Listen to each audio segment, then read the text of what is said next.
ভারতে এই মুহূর্তে সবথেকে আলোচিত বিষয় নিট প্রশ্নপত্র ফাঁস। তাকে ঘিরে ভারতের দিল্লিতে যন্তর মন্তরে চলা আন্দোলন, রাজপথ দখল করে পুলিশের সঙ্গে সংঘর্ষ, জেনজি, পাল্টা লাঠিচার্জ, জলকামান। এখন প্রশ্ন, এই যে সর্বাত্মক একটা আন্দোলন গড়ে তোলার চেষ্টা, এর জন্য নিজে কতটা দায়ী ভারত সরকার? ভুলটা ঠিক কোথায়? ভারত সরকার কি ভুল মেনে নিতে প্রস্তুত?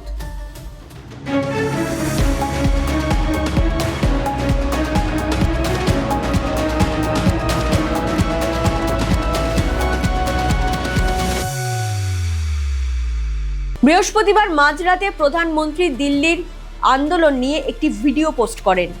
কি বলেছেন নম, একবার শুনে নেব। फ्रेंड्स, मैं जानता हूं कि पेपर लीक ये कोई मामूली विषय नहीं है। लाखों विद्यार्थी और उनके अभिभावकों के लिए बहुत ही पीड़ादायक है और इसलिए पेपर लीक घटना से अब तक पिछले 2.5 महीनों में अनेक विध कदम उठाए गए, गुनहगारों को पकड़ा गया है, वे जेल में पड़े हैं। চুপ থেকে কৌশলী ভূমিকা নেয় ভারত। ভারত সরকারের বিরুদ্ধে নিন্দুকদের এমন অভিযোগ আগাগোড়া রয়েছে। নিন্দুকদের মুখে ছাই দিয়ে প্রধানমন্ত্রী চুপ থাকেননি। প্রশ্নপত্র ফাঁস হয়ে যাওয়ায় নিট পরীক্ষার্থীরা যে সত্যি সমস্যার মুখে পড়েছেন, এ কথা স্বীকার করতে দ্বিধা করেননি প্রধানমন্ত্রী নরেন্দ্র মোদী। প্রশ্ন ফাঁসের জেরে বাতিল হয়ে যাওয়া নিট 2026 পরীক্ষার নতুন দিনক্ষণ দ্রুত ঘোষণা করে ন্যাশনাল টেস্টিং এজেন্সি। গত 21শে জুন দেশজুড়ে মেডিকেলে স্নাতকোত্তর ভর্তির জন্য এই পরীক্ষায় বসেন লক্ষ লক্ষ পরীক্ষার্থী। প্রায় 22 লক্ষেরও বেশি পরীক্ষার্থী এই পরীক্ষায় অংশ নিয়েছিলেন। নতুন করে নেওয়া পরীক্ষায় অতিরিক্ত 15 মিনিট পরীক্ষার্থীদের জন্য বরাদ্দ করা হয়েছিল। আগামী বছর থেকে নিট ইউজি পরীক্ষা সম্পূর্ণভাবে কম্পিউটার বেসড টেস্ট মোডে আয়োজন করা হবে বলে জানিয়ে দিয়েছে কেন্দ্র। নিট প্রশ্ন ফাঁস কাণ্ডের তদন্তে নেমে একাধিক রাজ্যে অভিযান চালিয়েছে সিবিআই। তদন্তকারীরা রাজস্থান, মহারাষ্ট্র, হরিয়ানা থেকে একে একে অভিযুক্তদের গ্রেফতার করেছে। ইতিমধ্যেই প্রশ্নপত্র ফাঁসের দায় মাথায় নিয়ে পদত্যাগ করেছেন শিক্ষামন্ত্রী ধর্মেন্দ্র প্রধান। সূত্রের খবর, নিট প্রশ্নপত্র ফাঁস কাণ্ডে অভিযুক্তদের বিরুদ্ধে এবার পাবলিক এক্সামিনেশন আইন 2024-এর আওতায় মামলা দায়ের করা হবে। কেন্দ্র সরকার এই আইনে নথিভুক্ত মামলাগুলির বিচার প্রক্রিয়া দ্রুত সম্পন্ন করতে 4টি রাজ্যে স্পেশাল ফাস্ট ট্র্যাক কোর্ট গড়ার প্রস্তুতি শুরু করেছে। UPSC, SSC, railway recruitment board, IBPS পরীক্ষায় এই আইন প্রযোজ্য। দিন 7 আগে নিট পরীক্ষার রেজাল্ট বেরোয়। প্রশ্নপত্র ফাঁস বিতর্কে 3রা মের পরীক্ষা বাতিল হয়ে যায়। 11 লক্ষের বেশি পরীক্ষার্থী এই পরীক্ষায় পাশ করেন।